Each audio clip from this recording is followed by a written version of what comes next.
Hoje é dia 7, né? Isso. Pode começar? Pode, Jane. Estejamos em paz. Paz seja convosco. Jesus. João, capítulo 20, versículo 19. Rujam tempestades em torno de teu caminho. Tranquiliza o coração e segue em paz na direção do bem. Não carregues no pensamento o peso morto da aflição inútil. Refugia-te na cidadela interior do dever retamente cumprido e entrega a sabedoria divina à ansiedade que te procura, a feição de labareda invisível. Se alguém te recusa, aquieta-te e ora em favor dos irmãos desorientados e infelizes. Se alguma circunstância te contraria, acerena tua alma e espera que os acontecimentos te favoreçam. Lembra-te de que és chamado a viver um só dia de cada vez, sempre que o sol se levante.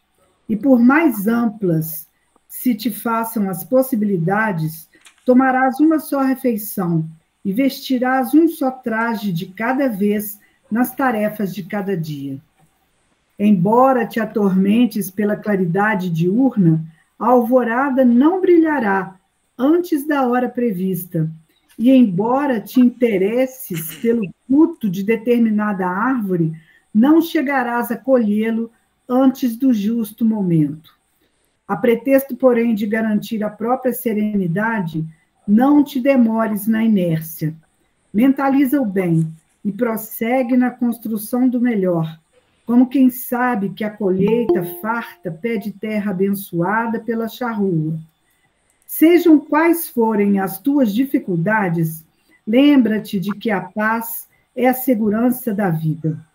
Não nos esqueçamos de que na hora da manjedoura, as vozes celestiais, após o louvor dos céus, expressam votos de paz à terra, e depois da ressurreição, voltando gloriosamente ao convívio das criaturas, antes de qualquer plano de trabalho, disse Jesus aos discípulos espantados: a paz seja convosco. Mestre amigo Jesus, nossos mentores espirituais desse grupo, espiritualidade amiga que nos acompanha, mais uma vez, agradecemos a oportunidade bendita desse encontro semanal. Agradecemos a oportunidade dessas leituras de Emmanuel que tanto nos esclarecem. Agradecemos, Senhor, as possibilidades de estudar as cartas de Paulo. Enfim, temos muito, muito a agradecer. Mas também, Senhor, pedimos que abençoe cada um de nós, que abençoe a cada lar representado, que abençoe aqueles que na noite de hoje não poderão comparecer. Pedimos também, Senhor, que abençoe o nosso Brasil, que envolva a cada brasileiro, a cada político, a cada governante, dando-lhes juízo e discernimento. Abençoe, Senhor, abrace com seu manto de luz o planeta Terra e ajuda-nos a crescer, sempre em sua direção. Fique conosco durante o nosso estudo, que possamos reter os ensinamentos de Paulo e aplicá-los no nosso dia a dia. Que assim seja. Que assim seja. Muito bem, gente. Boa noite para todos. Hoje, no dia 7 de agosto, vamos continuar o capítulo 4 aqui. Marília, você queria fazer uma observação?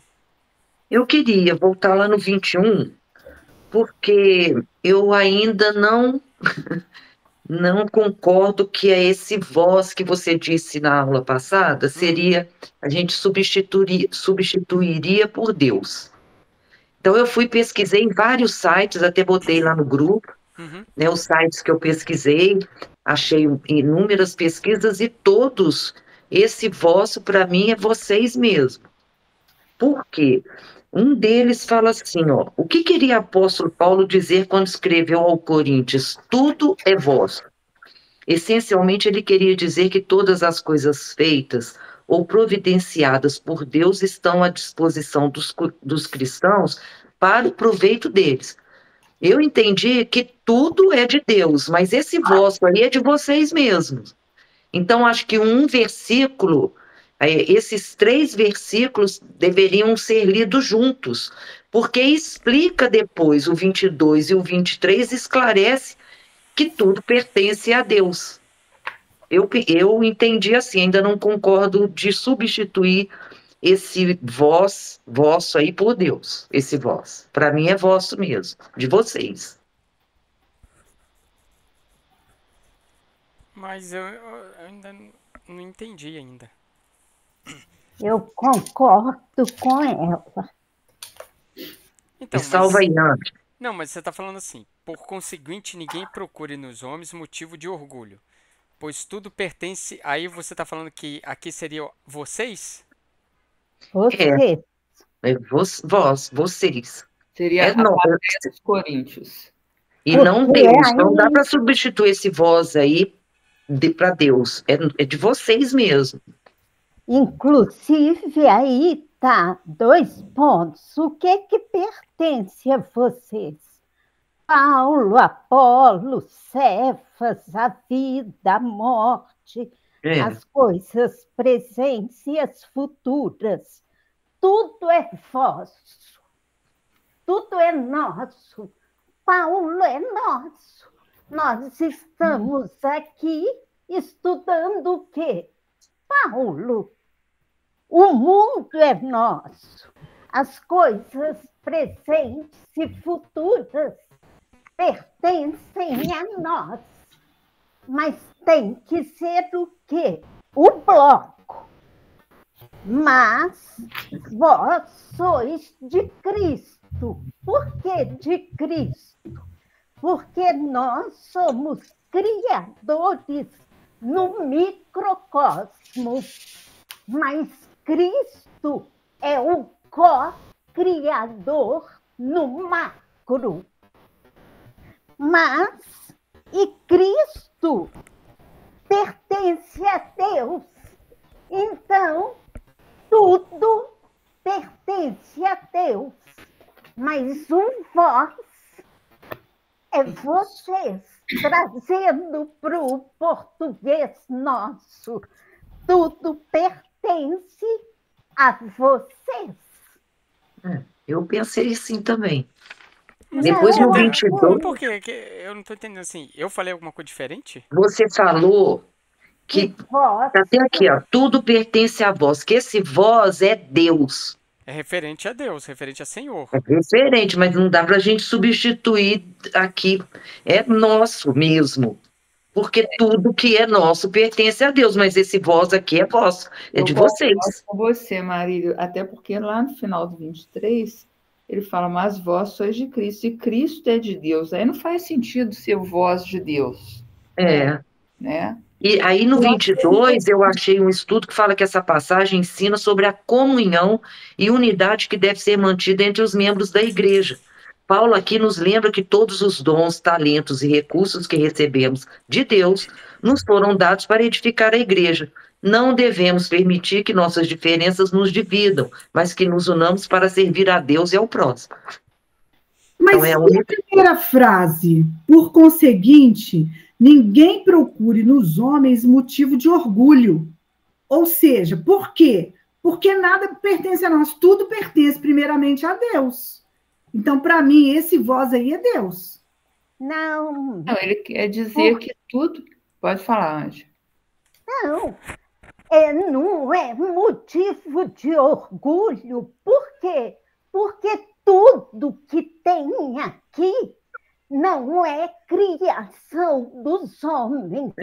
Então não pertence a nós. Pertence por dádiva. Por dádiva. Eu passo em Minas Gerais e falo assim, nossa, esse meu estado é lindo, meu estado. Agora aquela montanha é minha. É minha. É minha para quê? Para eu desfrutar, para eu, entende? Tudo Deus nos deu para desfrutarmos. Então ele falou, ó, tudo isso aí é de vocês. Estou dando a vocês. Sim. Por quê? Mas a gente tem que ver o quê? Que na escala da criação, quem cria é só Deus. Criação. Cristo é co-criador em escala maior, no macrocosmo. E nós somos o quê?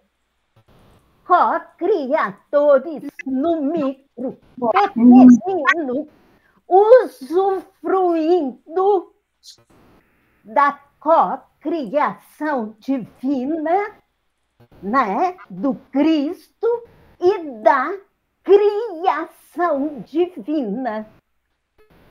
Pertence como? Usufruindo. Esse corpo é meu, pertence a mim? Indiretamente, não, porque é dádiva, é empréstimo de Deus. Mas eu não falo assim, de que esse corpo é de Deus. Você fala assim, não, é meu. Mas na escala você vai chegar em quem? No Cristo e no Criador, que é Deus. Pertence a mim. Falando, tem aí na notinha A da BJ. Aonde, minha querida? Na notinha A da BJ. Aí, quando ele fala, os versículos 21 e 23 voltam intencionalmente aos termos 1 e 2. Dá-se exatamente o contrário. Replica Paulo. Não pertenceis a esses homens. São eles que pertencem a vós como servidores vossos. Estão a vosso serviço, como toda a criação, para que pertençais a Cristo, que pertence Ele mesmo a Deus Pai. E o que eu falei no início, Paulo pertence a nós, né? É um servidor do Cristo. Estamos aqui o quê? Estudando Paulo. Então, tudo pertence, trazendo para o nosso português a vocês. É lógico que é empréstimo, né? Porque a gente coloca... É porque o pertence para a gente é muito terreno, né? De posse, de aquilo ali. E a gente tem que lembrar que ele estava se voltando para os coríntios, que estava lidando com a questão muito forte do orgulho entre eles. Do orgulho. Né? Então, e orgulho, né? Seja motivo de orgulho. Mas isso recuou na gente também, né? E se a gente for ver, a gente está sempre desfrutando de algo que foi construído por outro, né? Pertence, mas você que criou, você que construiu, então isso aí tira o orgulho. O meu carro é meu, mas você criou. Não, né? E o nosso meu é passageiro, né? O nosso meu é passageiro. Exato. Muito bem. Parabéns. Por isso que ele está registrado aí. Pronto. Um negócio lá na frente. Que são as 3 perguntinhas que ele faz. Pois é. Eu fico essas perguntas desde o domingo. Da humildade e da gratidão, exatamente. Acho que é isso que a Marília... Muito obrigada. Estrelinha para você, Anjo, se eu puder dar. Parabéns, está registrado. Muito bem. Tá aí, beleza. Ok, contamos com vocês. Terminou a tese? Terminou. Depois tem que escrever isso aí, hein? Senão pode perder isso aí. Vamos lá então, gente. Depois da observação... Marília, aqui você não fala que é para ouvir, não, tá? Tá. Não, é a Marília, fazendo esclarecimento. Agora é hora de ouvir, Ranger. Fecha a boca. Ok. Ok? Ok, vamos lá. Então tá bom. Muito bom. Pode falar, Sidney. Pode falar, coitado de Não, eu você, tô mas aprendendo, ué. Eu ouvindo tenho que ouvir. quietinho. Eu tenho que ouvir. Pode falar. Não, eu tenho que Vou até ouvir, ué. desligar. Não, tem que ouvir. Eu tenho que ser convencido por tal. Então, tá ok, ué. Aqui O ninguém fato de estarmos num grupo de estudo não quer dizer que a opinião é única. É. A gente pode ter interpretações diferentes de um mesmo versículo. Não quer dizer que está certo ou que está errado, são interpretações. Sim. E é ótimo quando um interpreta de um jeito, o outro interpreta de outro. Acho muito válido. Marta e Maria. Embora eu continue com a minha opinião que é Deus, por causa de uma palavrinha que tem ali, mas eu também não vou dar mais coisa para isso ali. Mas vamos voltar. Eu continuo com a minha, com meus estudos que eu vi que é de Deus, mas tá registrado, ok. Muito Ao bem. final do Achei capítulo, ótimo. todo mundo vai concluir. Depois faz o conteúdo espiritual. Vamos lá, gente. Mas assim, ok, gente. Acho muito válido e reforço o que a Jane falou aí. Entendeu? Ó, estudei, achei uma outra opinião, uma outra vertente. Essa aqui traz para o grupo. Muito bacana. Mas se você não compartilha, por que que você acha que deve ser Deus? Aí fica complicado. Então, nós não podemos trazer a nossa opinião se depois você não compartilha. Eu só não quero polemizar mais. Não é isso. É porque assim, eu vou falar, vocês vão replicar, vão falar. Então assim, eu registrei a opinião de vocês, adorei, escrevi aqui, muito bom as observações, inclusive a Marília pesquisou, colocou o site lá, eu li as 3 mensagens, pesquisei em mais 3 bíblias aqui esse versículo e foi tudo ok. Ok, eu pesquisei numa bíblia na Almeida, pesquisei na protestante que a Marina usa para o estudo do Ebege e foi muito bom. Isso aí, pesquisei, falei assim, poxa, Marília está com dúvida aqui, deixa eu ver então. Peguei o que ela quer, fui lá, ó, beleza, faz sentido, entendeu? Não estou falando que não faz sentido. Para mim, faz sentido outro. Para vocês, faz sentido outro, mas assim, isso não tira a cor do texto.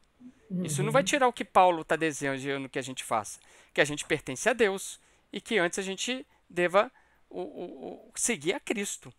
Entendeu? O que eu não quero é polemizar, porque assim, o debate é bom, mas eu não vou convencer vocês se eu falo aqui um versículo e você fala assim, igual a Marília falou assim, Sidney, eu acho que esse aqui não é Deus. Beleza, traz pra gente, sem problema nenhum.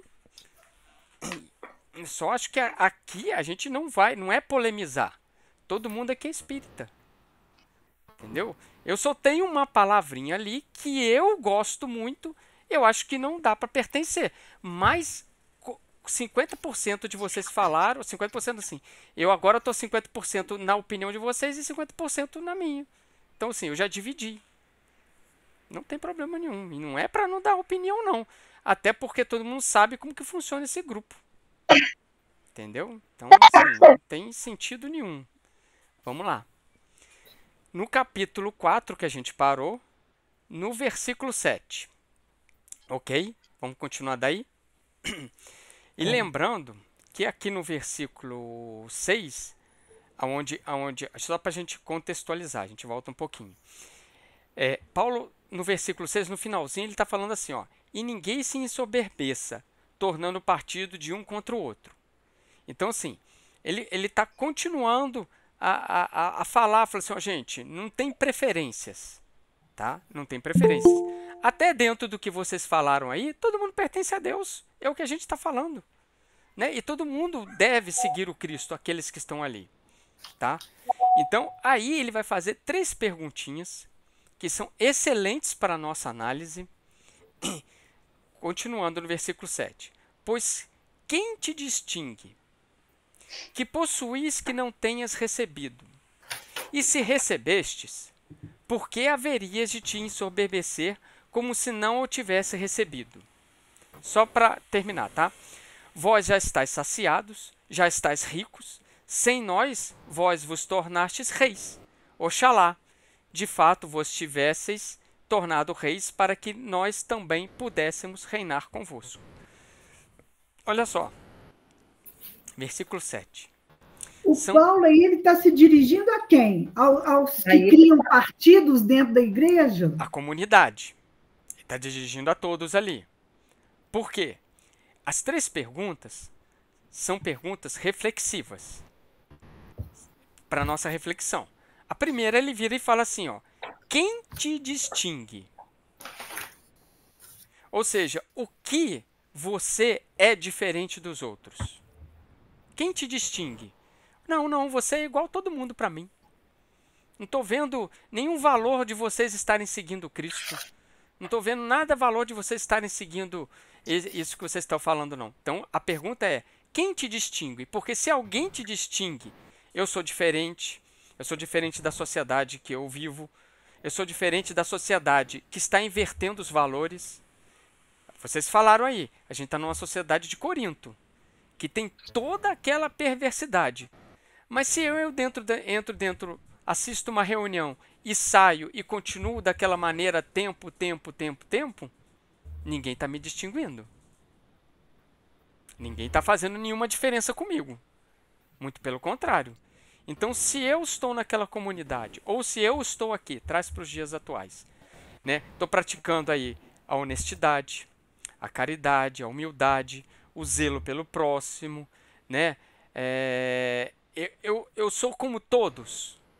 Isso me distingue?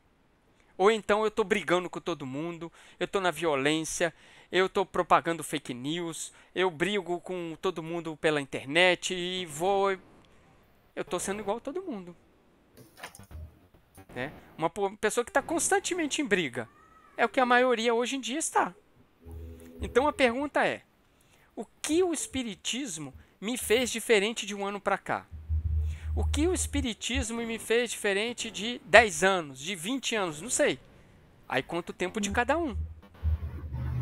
O que as pessoas estão me distinguindo? Né? Qual o feedback que eu estou? Hoje eu sou um Sidney diferente do Sidney de ontem? Do Sidney de começou o ano? Do Sidney do ano passado? O que eu aprendi e que eu realizei? Né? Todos nós temos os estudos aí, temos material para refletir. Temos oportunidade para refletir. E essas questões que Paulo traz para a gente fazem a gente crescer. Por quê? Você vai analisar. Paulo está fazendo a pergunta, quem te distingue? Opa, é o que a gente está falando aqui agora. Pode falar, Joelma. Não, é porque assim, do jeito que você colocou, me chamou a atenção, porque ele pergunta quem te distingue. Quem te distingue. Não é o que te Não, distingue. é quem te distingue. Então, assim, se a comunidade de Corinto não distingue, você é igualzinho a ela. Você entendeu? Que essas duas coisas ela levam para o mesmo caminho. Nós, entendeu? Fala, Marília. Então, eu achei num desses estudos que eu fiz, eu achei interessante sobre esse versículo 7. Diz assim que Paulo está dando uma resposta retórica àqueles que se diziam superiores à igreja de Corinto. Achei isso. Quem recebe um dom gratuito não tem de que se gloriar. Tá certo. Né? Mas, não assim, podemos conquistar. Isso, se eles estão se achando superior... Vem de Deus, a glória vem de Deus. Se você se sente superior, aí você já não tem mais o que gloriar. Mas tá certo. Porque assim, se você está se sentindo superior, você está igual a todas as outras religiões. É isso que eu falei, quando na minha interpretação, que ele está falando para quem está criando partido dentro da igreja. Um é de Apolo, um é de Pedro. E aí ele pergunta, quem que está fazendo de você melhor do que os outros? Então, mas aí ele faz a pergunta geral, né? Porque ele está escrevendo a carta. Aqueles que estão nessa geral condição... para atingir alguns. Isso. Ele fala em geral para atingir alguns. Mas todo mundo vai reflexionar sobre isso Igual, aí. Por exemplo, a gente, às vezes, supervalorizar um dos nossos palestrantes, ou um dos médiums que estão no auge, estão fazendo sucesso. Você vangloria demais aquele. Então, tudo que esse médium tem, tudo que esse palestrante tem, não vem de Deus. Então, quem que te distingue? Quem te faz melhor do que os outros? Então, para mim, ele está falando, sim, para a comunidade, mas direcionado a alguns que se julgam líderes. Sim, concordo. Os arrogantes, né? Sim, aí o que a Marília falou. Se a pessoa se sente superior, ela está trazendo da onde ela veio aquilo que não era para trazer. Porque ali não é para todo mundo se sentir superior. Lembrando que Jesus falou, meus discípulos se reconhecerão por amardes uns aos outros. Isso aí. Fala, Maria. Eu pensei, baseado nas 3 perguntas, que o quem distingue aí é assim, quem é o exemplo que faz com que você seja diferente da massa, da maioria. Sim, sim. Né? Pensei nisso. Quem é Cristo, isso? O exemplo do Cristo, que Paulo também exemplifica na comunidade e que eles também deverão exemplificar para que todos sejam considerados diferentes nos valores que eles possuem, que a maioria não possui. Perfeito, Maria. Você tocou num ponto crucial. Pensa em Jesus, ele lá encarnado pregando. E faz essa pergunta para ele. Quem te distingue? Todos distinguiam ele. Por quê? Pela prática dos valores dele. Que era controvérsia dos fariseus, do que se propagava na época, da humildade, da caridade, de ajudar, de não ter nada. Isso que Paulo trouxe. Né? A comunidade ali está dividindo. Paulo, Cefas, Apolo, fulano, cicrano. Mas assim, vem cá. Quem te distingue? Vocês estão diferentes de quem, então? Vocês estão diferentes de quê? Com essa superioridade, com esse sentimento de partidarismo. Quem te distingue? Ninguém vai distinguir vocês. Entendeu? O verdadeiro líder, ele é o representante de Deus, igual Paulo fala sempre. Que ele é de Deus. Sim. Né? Agora, esses líderes que querem se mostrar superior, que criam calúnias, dividem, né, as lideranças, eles não estão agindo como servos de Deus. Aí você pergunta para eles também, quem te distingue? Eu não te distingo de ninguém, não. Porque aqui nós temos outros valores, e você quer o valor lá de fora aqui dentro? Negativo. Né? E a gente não está falando nem de talento profissional. A gente está falando de valor moral. Valor moral. Né? Se entre vocês não conseguem se suportar, então como que vocês vão aprender a amar? Né? Sendo que aquilo que eu falei, o amor é o único fator que vai nos unir. Né? E aí eu trouxe aqui, uma vez eu trouxe isso aqui para o grupo e eu aproveitei o tema para poder trazer. Que uma vez eu falei que o livro dos médiuns classifica as classificações de espíritas. E eu fui lá no livro dos médiuns e está no capítulo 3, no item 28. Livro dos médiuns, capítulo 3, item 28. Ele dá 4 classificações de espíritas, mas a gente vai até nas 3 primeiras, tá? E aí, olha como que essa pergunta, ou as perguntas, elas cabem muito bem nessa classificação de Kardec aqui. A primeira classificação que Kardec fala, ó, os que creem pura e simplesmente nas manifestações. Para eles, o espiritismo é uma ciência de observação, uma série de fatos mais ou menos curiosos. Chamar-lhe-emos espíritas experimentadores. Então, sim, é legal o espiritismo, bacana. Bacana, você está lá, você frequenta o centro espírita, bacana, legal. Eu vou lá também, legal. Só isso. É um espírito experimentador. Segunda classificação. Os que no espiritismo veem mais do que fatos. Já é uma evolução. Compreendem-lhe a parte filosófica, admiram a moral daí decorrente, mas não a praticam. Insignificante ou nula é a influência que eles exercem nos caracteres. Em nada alteram seus hábitos e não se privariam de um só gozo que fosse. Olha só, eu frequento a doutrina espírita, compreendo a parte filosófica, gosto da moral, mas eu não vou me modificar. Aí a perguntinha: quem te distingue se você tem tantos anos frequentando a doutrina espírita e aqui fora você continua chutando cachorro, brigando, fazendo não sei o quê? Eu não vou te distinguir. Inclusive, essas pessoas, né, esse partidarismo, esse exemplo que Paulo está chamando aqui, ele compete até para poder denigrir a imagem do próprio movimento cristão. Se vocês lá dentro fazem isso, então aqui fora vocês vão fazer pior ainda. Você entendeu como que é muito forte essas perguntas? E aí tem a terceira parte, o terceiro tipo de espírita.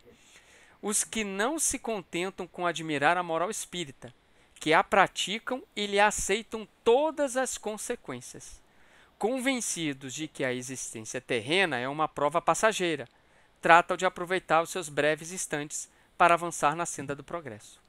Pronto. Em qual classificação eu me encontro? Quem te distingue? Então, Kardec, inclusive peguei até aqui uma anotação minha, Viagem Espírita 1862. Kardec fala das divisões no movimento espírita. Fiz um achado aqui. Olha o que eu li isso ontem. Então, você vê que a gente está na sintonia. Olha o que Kardec fala. 1862? Isso, Viagem Espírita 1862. Se entre vós há dissidências, causas de antagonismos, se os grupos que devem todos marchar para um objetivo comum estiverem divididos, eu o lamento, sem me preocupar com as causas, sem examinar quem cometeu os primeiros erros, e me coloco, sem hesitar, do lado daquele que tiver mais caridade. Isto é, mais abnegação e verdadeira humildade. Pois aquele a quem falta a caridade está sempre errado, assistido embora por qualquer espécie de razão, pois Deus maldiz quem diz a seu irmão raca. Olha o posicionamento de Kardec. Ô Sidney, isso aí é um capítulo? Qual capítulo que é? Da Revista Espírita? Eu não anotei aqui. Para eu procurar depois. Eu anotei Viagem Como é que é o título? Como é que é o título? O título do... Depois eu vou trazer melhor para vocês, que eu só me anotei, botei assim, Viagem Espírita 1862. Tá. Se a Joelma leu, foi esse mesmo? Peraí que eu vou pegar lá em cima. Aí, nada bom como uma boa estudante aqui, entre vós. Viu? O que ela distingue ela? Ela leu, viu? Então, Kardec, olha só, ele faz essa observação, ele não quer saber nem quem começou. Mas eu quero ficar do lado de quem tem mais caridade. Porque aquele que não tiver caridade, esse está longe de qualquer espécie de razão. Olha como que as coisas se encaixam. Olha como que Paulo, ele lá atrás... Né? E outra coisa, gente, numa comunidade somos espíritos diferentes, com viagens diferentes, reencarnatórias, temos opiniões diferentes, nós vimos aqui no início. Mas temos que ter a caridade. Nós temos que ter o amor. Não o sistema de partidarismo. É a minha opinião, é a sua opinião. Todos estão aqui. Pode falar, Maria. Voltando aqui ao versículo, nessa classificação, a gente vê direitinho a comunidade de Corinto. Uns iam só pelo fenômeno, né? Paulo mesmo fala que eles ficavam muitos assim, encantados com o fenômeno, porque o fenômeno fazia parte da cultura deles. E a vossa falhando. Os outros já avançavam um pouquinho, entendiam, gostavam, admiravam a doutrina, os ensinamentos do Cristo, mas ainda muitos não conseguiam colocar em prática. Tanto que a disputa estava acontecendo. Né? Eu achei muito interessante. E, com certeza, lá também havia aqueles que estavam dispostos a arcar com as consequências. Né? Por isso que eu falo. É porque você esclareceu muito ontem, Maria. Entendeu? Não. Por isso que eu falo, assim, igual a Jane colocou lá. Foi direcionado para aqueles. Mas a comunidade que começava a ser influenciada por esse e por aquele, quando vê isso aqui, falou assim, opa, deixa eu recuar um pouquinho então. Porque eu já estava começando, deixa eu recuar um pouquinho.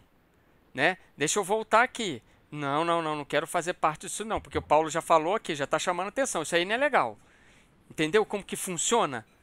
Aquele que estava lá vai olhar, opa, Paulo está aqui, o sistema de partidarismo, não está legal. Aquele que está começando vai recuar. Vamos para outra pergunta que ele fala. O que possuís que não tenha recebido? Né? Novamente, a gente está falando do sentido espiritual. Aqui não tem nada de material. Né? Não tem nada. O talento, que talentos que você possui que Deus não lhe concedeu? Todos foram concedidos por ele. Né? Então, aí a gente faz até a pergunta, e como que eu estou utilizando? Usando. Né? Porque assim, parábola dos talentos. Deus investiu em mim os talentos. E como que eu estou usando? Ou não estou usando? Né? Tudo foi concedido pela oportunidade divina. Tudo foi concedido por Deus. Tá lá. Ou será que existe algum talento para o mal? Existe talento? Existe talento para o mal? Existe. Existe, Maria? Existe. Ou existe deturpação de talentos que eu uso para o mal? Deturpação. Esse talento não foi concedido por Deus. Não, mas assim... Para o mal não foi concedido. É a deturpação. É a deturpação. Eu tenho uma mente brilhante, mas eu construí uma bomba atômica que matou milhões, Como que eu uso isso aí? A benefício de quem? Agrega valor? É o bem que eu faço? Né? Porque até Jesus falou, aquele que tem mais se lhe dará, mas o que não tem, até o que tem lhe será tirado. Esse aí, inclusive, a Jane falou, parábola dos talentos, essa é a frase do final da parábola dos talentos. Inclusive, leva a gente até a ficar meio confuso. É porque ele fala assim, a que tem mais lhe dará, mas ao que não tem, até o que tem lhe será tirado. Né? É meio confuso isso aí. Mas, assim, eu tenho uma história, eu ouvi uma história uma vez, e eu achei fabulosa para poder explicar essa partezinha aí. Imagina uma família, né? Uma mãe, um pai, 2 filhos, né? Jovens ali, saindo de infantil, do período infantil, jovens ali. De repente, o pai, que tinha um compromisso de sustentar a família, compromisso de guiar a família, ele decide ir embora. Conheceu uma outra mulher, não sei. Qual for o motivo, ele tinha compromissos com a família, tinha compromissos com todos ali, mas pelo livre-arbítrio, ele abandona a família. Aí fica a mãe e os 2 filhos ali. Né? Então a família fica deslocada daquele compromisso. O pai desistiu. Ele perdeu a oportunidade de crescer ali. Aí um dos filhos, vamos colocar assim, um filho mais velho, então ele se vira para a família, reúne a família e fala assim, ó, pode deixar a gente não vai passar fome. Pode deixar que eu vou dar um jeito, vamos arrumar um dinheiro, vamos arrumar um emprego, vamos fazer alguma coisa, mas passar fome a gente não vai. Aí o que que acontece? Sobre os ombros daquele filho, daquele menino, caiu o talento de guiar a família. Ele assume esse talento. Ele assume esse talento. O pai perdeu a oportunidade. E toda a potencialidade de crescimento daquela família caiu nos ombros do filho. O filho trouxe para si a potencialidade que tinha aquela família de crescer. Então, assim, ele acolheu para si uma responsabilidade que não era dele. Pelo livre-arbítrio do pai, ele abandonou. Pelo livre-arbítrio do filho, ele assumiu. Então, aquele que tinha pouco, perdeu. Aquele que tinha um foi acrescido. Entendeu como que Jesus fala, e depois que a gente dá um exemplo fica melhor? Então, assim, ele tinha disponibilidade de trabalhar, ele saiu para trabalhar e sustentou a família. Então, o pai perdeu o talento, mas o filho que tinha um foi acrescido daquele ali. Então, essa é a história. Voltando aqui com para esse Paulo. exemplo fica bem claro essa frase, né? Porque essa frase realmente ela é confusa, ela tem que ser desmiuçada. É muito Mas confusa. aí, na prática, assim, um exemplo assim, dá para entender legal. Então, quando Jesus fala assim, até o que não tem lhe será tirado. O pai foi embora. Ele não tinha nada. Vai ser tirado, tirou dele a oportunidade. Vem cá, quem é a oportunidade dessa família aqui? O jovem pegou a seu. Ao que tem, lhe dará. Foi essa. Né? Então, voltando aqui. O que possuis que não tenhas recebido? Tudo provém do Pai. Ele alimenta a todos. Mas não coloca no ninho. Você lembra que Jesus falou? Ele não coloca no ninho. Ele quer que a gente faça o quê? A gente tenha ação. Cultivar esse merecimento. Que a gente vá atrás do alimento. Que a gente use esse talento. Que a gente faça o bem. Que a gente agregue o valor. Que a gente faça o nosso melhor. É a mensagem de hoje. Falou que a gente tem que fazer o nosso melhor. Ok? Você chegou a ver, Joelma? Achou? Eu mandei para a Jane no WhatsApp. Vê se é isso. Eu leio um monte de coisa antes de dormir, aí tem hora que eu confundo. Em junho de 1862, Princípio Vital das Sociedades Espíritas. Então, eu anotei aqui, depois eu confiro. A gente confere depois, porque eu não peguei esse título aí. Eu fiquei tão empolgado que só anotei o Viagem Espírita e passei o texto. Né? Quando a gente acha uma coisa que a gente está estudando assim, nossa, a gente fica na empolgação, olha, bateu certinho. Né? Vamos para a terceira pergunta, que é de aqui. E se recebeste, por que haverias de te ensoberbecer como se não o tivesse recebido? Como se fosse mérito seu. Eu consegui aquilo porque eu sou mais inteligente, porque eu sou um líder. O mérito é todo meu, né? Isso aí. Foi o meu esforço, né? Foi meu esforço. Meu esforço. O esforço. Esquece tudo mais que está, né, amparando e sustentando esse esforço. Sim, mas a gente tem que ter cuidado. A gente tem que ter cuidado com essa palavrinha do esforço, porque assim, você recebe um talento, você pode se esforçar para ele multiplicar. Sim. Né? Para poder 1 por 3, 3 por 100, aquilo tudo lá. Você vai no esforço por multiplicar. Mas você pegar o talento e ficar ali, né, orgulhoso, egoísta, daquilo, não ajuda ninguém e fica só naquele mundinho ali, o talento pode ser tirado. O orgulho, o apego ao esforço como vaidade. Isso que eu estou falando. Boa. Você não pode estar vaidoso de uma coisa que te foi concedida, porque o talento foi concedido. Né? Se não fosse concedido, você teria. Então, por que ficar vaidoso com isso? Pois é um grande mal da nossa sociedade aí. Que até o corpo, né? Como a gente fala tantas vezes, até o nosso corpo a gente devolve. Até o corpo. Empréstimo, né? E voltando aqui para Paulo, quando Paulo fala isso, é como se ele fala assim, por que você vai se exaltar se quem tem que aparecer é Jesus? Aí a gente volta na primeira pergunta. Quem te distingue? Quem tem que aparecer é Jesus. O Paulo falou nisso, quem vive nele é o Cristo. Era mais para baixo, né? Mais claro. Aí você traz para o nosso mundo espírita, né? Palestra linda, contou 1000 casos, todo mundo riu. Não ouvi ele falar nada de Jesus. Não contou uma parábola de Jesus. Não mencionou uma vez. E aí? Se quem tem que aparecer é o Cristo. Né? Você convida todo mundo para a festa. Mas o convidado principal você não convida, que é Jesus. Não convida. Quero dar uma festa. O convidado ilustre é Jesus. Cadê ele? Não veio. Ah, por quê? Porque eu não convidei. Eu não falei nele. Né? Então, assim, quem tem que aparecer é Jesus. Quem tem que aparecer é Kardec. E aí a gente fica apenas se vangloriando. Fica apenas contando o caso. Fica apenas se ensoberbecendo, como disse Paulo aqui. Né? Aí você volta lá no versículo 23.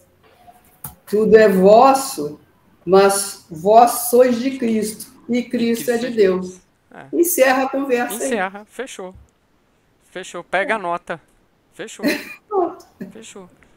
Então, para Paulo, isso era muito claro, porque ele vivia, entendeu? Ele vivia isso. Ele não se vangloriava. Ele abaixou, ele não se ensoberbecia. Então, quando ele fala isso aí, a gente tem que olhar para Cristo. Ver as atitudes de um verdadeiro discípulo do Pai. Opa, igual a gente falou no estudo passado. O Paulo é um exemplo, mas o guia é o Cristo. Paulo é um exemplo de que está perseguindo o caminho do Cristo, mas o guia é o Cristo. O arquétipo é o Cristo. Tá? Então, assim, quando você observa essas 3 perguntas e coloca lá no contexto de Corinto, igual a Jane falou dos partidarismo e tal, uma coisa daqui que eles também estavam esquecendo era de dar gratidão a Deus. Porque se você agradece a Deus, os seus talentos, se agradece a Deus, tudo aquilo que está acontecendo com você, você evita isso aqui. Você evita de se ensoberbecer, de se orgulhar, de ser vaidoso. Porque a gratidão é o reconhecimento, igual vocês falaram no início, da dádiva de Deus. A gratidão vai reconhecer isso aí. Uma das coisas que eles estavam esquecendo era a gratidão. Né? E esse versículo aqui, 8. Gente, posso ir para frente? Posso passar para o 8? Pode. Do versículo 8, vamos dizer aqui, até o 13... Parece que Paulo está se utilizando de uma ironia. Não sei se vocês notaram isso aí. Até está falando ali. Vai envergonhar aqueles que estão se considerando melhor, líderes. Isso aí. Então, assim, ele está atacando a arrogância. Né? Ele está desnudando a arrogância. Né? Está desnudando a exaltação que eles estão tendo lá. Isso tudo imaginário que eles estão fazendo aí. Né? Então, assim, o versículo 8, né, eu vou ler de novo. Vós já estáis saciados, já estáis ricos. Sem nós, vós vos tornastes reis. Muito sarcasmo. Então, assim, aqueles homens orgulhosos tinham se colocado na frente de todo mundo e estavam subindo uma posição de quê? De soberba, de rei. Então, assim, vós estáis ricos, vós estáis soberbos, né? Vós estáis saciados. Olha só, interessante, quando ele fala assim, vós estáis saciados, mas não pleno. Não pleno. Vós estáis ricos, de quê? De bens materiais. Vós tornastes reis. Reis querem tornar-se reis dos humanos. Então, você vê que todas as exemplificações que Paulo está trazendo aqui é para o universo do materialismo. É para o universo do materialismo. Esse trecho me lembrou um dos trechos que eu mais gosto do Livro dos Espíritos, que são as questões 715, 716 e 717. Fala do necessário e do supérfluo. A 717, inclusive, fala que se há de pensar dos que assambarcam os bens da terra para se proporcionar o supérfluo, com o prejuízo daqueles a quem falta o necessário. Aí, resposta: ouvidam a lei de Deus e terão que responder pelas privações que houverem causado aos outros. Paulo foi certeiro nisso. E sem ler Livro dos Espíritos. Faz o inverso. Paulo é a exemplificação do Livro dos Espíritos, que veio 1800 anos depois. Até aqui, Paulo estava sendo mais diplomático, mais suave, mas isso aqui já é um ataque mais veemente. É uma energia muito boa aí. Já é uma energia mais forte. Porque, assim, são 3 expressões que eles estão usando que estão dando ideia da soberba, da arrogância. Né? Tipo assim, quando eu falei, vós estáis saciados, ou seja, vocês não têm fome de coisa alguma. Vocês têm fome de coisa espiritual? Não, você está saciado, mas você não está pleno. Ele estava tentando mostrar o quão inútil eram as coisas pelos quais eles estavam preocupados. Isso, discutindo, brigando, enaltecendo. Entendeu? Ou seja, eles procuravam supérfluo.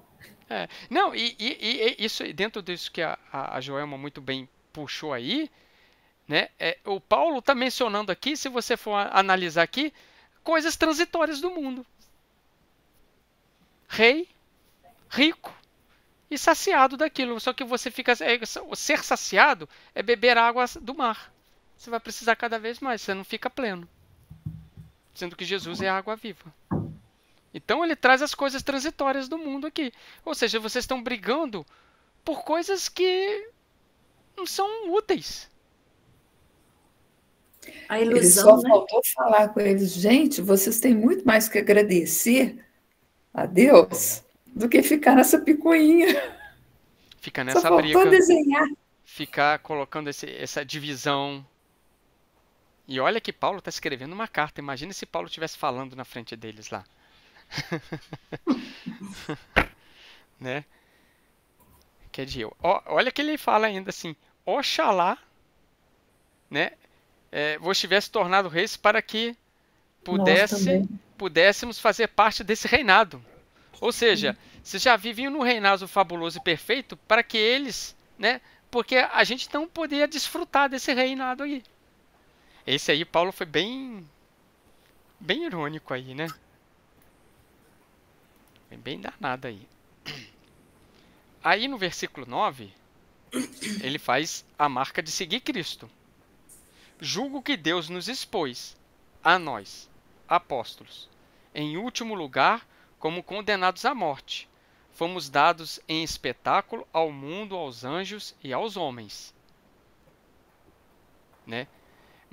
Paulo está comparando as obras do Espírito com as obras materiais. Ele fala assim, ó, Deus nos colocou em último lugar. Esse espetáculo aí, ele está fazendo alusão aos circos, onde os cristãos eram colocados em exibição lá para morrer com as feras? Sim. Porque Nero já tinha feito aquilo tudo, né? Já tinha feito aquilo tudo. Tem Emmanuel. Tem Emmanuel do Fonte Viva, né? No 9, Tem é uma mensagem que engrandece aqui os apóstolos, ele faz uma definição muito boa aí sobre os apóstolos. Isso aí, ele faz o que é ser apóstolo. Os condutores do Espírito. Achei muito profundo isso. Eu também gostei muito. Porque assim, o Emmanuel interpreta muito bem não só o versículo, mas tudo que o Paulo está falando antes. Porque Paulo está apontando que é supérfluo, Paulo está apontando aquilo ali, e Emmanuel vem explicar que o apóstolo é o condutor do Espírito e não da materialidade. Qual que é o número da mensagem? É 75 de Fonte Viva. Ué, 75 ou é 57? Não, 57, desculpa. Eu inverti. 57. Ele fala lá, por isso passam na terra trabalhando e lutando, sofrendo e crescendo sem descanso, com etapas numerosas pelas cruzes da incompreensão e da dor. Muito boa essa definição. Mas primeiro, antes de entrar nos apóstolos, ele vai falando dos vários títulos, né? Sim. Do legislador, do administrador, do sacerdote, do artista, do cientista, do pensador, do médico. Ou seja, ele fala de um por um até chegar nos apóstolos. Mas antes de tudo, ele começa falando do educador, comparando o apóstolo ao educador. Por excelência. Depois ele fala lá do apóstolo que é o educador do espírito, né? Uhum. Mas ele primeiro faz uma abertura falando do educador, que é renúncia, porque não adianta você saber tudo se o aluno não chegar junto a você, se o aluno não conhecer a sua verdade. Então, é renúncia. Você tem, às vezes, que pegar a sua verdade, ficar com ela quietinha e ajudar a ir empurrando o aluno de modo que ele consiga ver. É o que ele fala lá embaixo. Os apóstolos, porém, são condutores do Espírito. Vai conduzindo, né? Uhum. E aí a gente pensa hoje, né, na atualidade. Quem são os apóstolos nossos hoje na atualidade? Quem que são aqueles que estão à frente? Quem você escolheu para apóstolo, né? Porque hoje as pessoas escolhem... Não é apóstolo também, né? Porque se você pega apóstolo condutor do Espírito, a gente tem que analisar muito bem. Porque assim, hoje todo mundo se coloca qualquer título hoje, né? Qualquer título você pega para você e fica naquilo ali. Então, quem são hoje os verdadeiros apóstolos, conforme a Mano está colocando aí? Eu acho que aqui o Paulo fala muito dessa questão do ministério cristão, né? Que não é um ministério de ternura, não é um ministério de riqueza, é um ministério de sacrifício, de renúncia. Então ele está mostrando exatamente, ele ensina com o exemplo, com as atitudes dele, que ser cristão é seguir o exemplo de Jesus, que também serviu e sofreu com humildade. Isso aí. Perfeito, Marília. Inclusive, dentro da sua fala, eu peguei o que Emmanuel fala no prefácio do Paulo Estevão sobre Paulo. Olha com o que você falou, tem tudo a ver com o exemplo que a gente está dando aqui. O Emmanuel fala de Paulo assim, ó, no prefácio. Entre perseguições, enfermidades, apodos, zombarias, desilusões, deserções, pedradas, açoites, encarceramento, Paulo de Tarso foi um homem intrépido e sincero, caminhando entre as sombras do mundo ao encontro do Mestre que se fizera ouvir nas encruzilhadas da sua vida. Foi muito mais que um predestinado, foi um realizador que trabalhou diariamente para a luz. O Mestre chama-o da sua esfera de claridades imortais. Paulo tateia na treva das experiências humanas e responde: Senhor, que queres que eu faça? Entre ele e Jesus havia um abismo que o apóstolo soube transpor em decênios de luta redentora e constante. Qual o capítulo que está isso? É o prefácio do Paulo Estevão. Prefácio. Lindo isso, lindo. É mesmo. Por isso que, olha só, pega essa fala do prefácio do Emmanuel e coloca em determinadas falas de Paulo, você vê que ele está vivenciando, por isso que ele pode falar com tanta envergadura, com tanta energia, porque ele está falando, o Emmanuel coloca aqui, o Paulo Estevão nos mostrou perseguição, encarceramento, desilusão, zombaria, tristeza, mas ele foi firme. Emmanuel, olha a última frase de Emmanuel, entre ele e Jesus havia um abismo que o apóstolo soube transpor em decênios de luta. Em decênios. Decênios como Paulo de Tarso ali, não foi em reencarnações, não. Foi em 30 anos ali. Então ele podia falar, ele tinha autoridade para falar. Ele tinha autoridade para falar. Gente, deu a hora, meu Deus. Nossa, deu a hora, é mesmo. Rapaz. Muito rápido hoje. Nossa. Paramos, então, no 10 ou ainda tem alguma coisa do 9? Para mim pode ir pro 10. Uhum. Semana que vem, dia 14.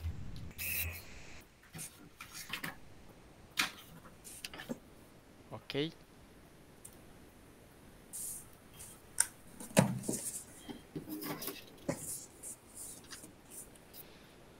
Ai, Senhor. Gente, o finalzinho é o que eu falei para vocês. A gente está fazendo um trabalho aqui para poder chegar lá no final da carta dos Coríntios. E aí, quando começar ali no capítulo 13, um pouquinho antes, aí a gente vai voar. Paulo está tratando muito das coisas administrativas aqui, pontuando. Olha, vocês estão com esse problema, não faz isso, meu irmão. Olha, você não faz. Então, quando a gente chegar ali no capítulo 13, quando ele vai falar que, né, sem amor nada seria, aí Paulo está deixando aquela mensagem. Aí a gente vai se emocionar. O Renato Russo. Ficou mais conhecido pela interpretação aí do Renato Russo, né? Isso, né? Ok, gente. Tranquilo? Na paz? Vamos fazer a nossa oração final? Quer falar alguma coisa, Johnny? Marília? Não, Joelma? só ia falar que a Ângela ficou quietinha o estudo todo. Depois ela fala. Grupo de estudo. A gente tem que aplicar Paulo. Desculpa, eu tive que atender a ligação do meu cunhado dando notícia da minha irmã do Rio. Tá bom. E como que ela tá? Continua em unidade semi-intensiva agora, mas hoje voltou a ter febre. Aí preocupa, né? Porque ela está com antibiótico forte e voltando a ter febre. Qual que é o nome dela, Ângela, para a gente orar? Maria Ângela. Maria Ângela. A gente até na semana passada também fez a oração. Vamos continuar. Pediu. Obrigada. Vamos. Desculpa, sim? Sem problemas. Então vamos encerrar o estudo de hoje. Mestre querido Jesus, aqui reunidos através dessa internet, que é uma facilidade, que foi um talento que alguém desenvolveu e hoje estamos utilizando para o bem. Que esse exemplo que Paulo nos deixou, essas 3 perguntas e essa parte da carta aos Coríntios, que possamos refletir ao longo da semana nos nossos talentos, nas nossas habilidades e cada vez mais poder nos transformarmos em Cristo. Obrigado pela grande espiritualidade benfeitora que estiveram no nosso lar, apaziguando nossas mentes, envolvendo em energias, sendo um ponto de luz aonde nós estivermos em Juiz de Fora ou até fora dele, aquelas pessoas que porventura estarão ouvindo essa gravação, que também o teu lar se transforme em um ponto de luz. Solicitamos energia para a irmã da Ângela, Maria Ângela, que ela possa receber nossas energias de misericórdia, de amor e de resiliência, que os benfeitores espirituais envolvam ela e todos os familiares. Obrigado por mais uma oportunidade de aprendizado e que possamos ter cada vez mais 24 horas de prática. Obrigado, Mestre querido. Obrigado a esse Deus que nos concede todas as oportunidades. Envolvam-nos em paz, envolvam-nos em resiliência, coragem e confiança. Obrigado por tudo, que assim seja. Que assim seja. Boa noite.